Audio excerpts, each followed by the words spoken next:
tout a commencé, en fait, il me semble, ça devait être fin juin. Fin juin, début juillet, c'est ça, oui. On entend toujours un animal qui mange des croquettes en déplaçant la gamelle, qui mange assez vite, il croque beaucoup plus fort. Et là, moi, j'avais caché ma frontale sous mon oreiller, donc sans bruit, je me suis levée. Et là, j'ai allumé la frontale. Et là, je vois le renard qui me regarde, il était dans la maison.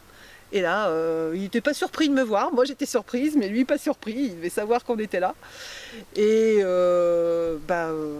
n'a pas fui, il a continué à manger les croquettes, voilà, pendant qu'on le regardait.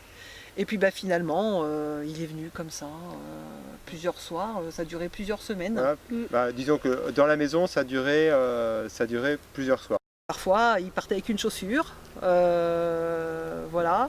Dans la cuisine d'été, il nous a chopé un torchon, enfin voilà. Et donc on le voit régulièrement, voilà.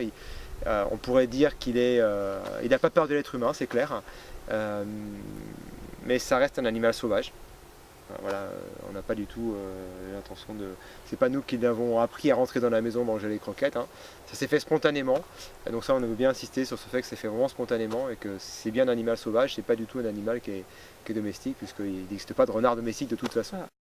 Il a un frère et une sœur, ou deux sœurs ou deux frères, voilà, qui, puisqu'on les a piégés avec le piège photo, à jouer ensemble.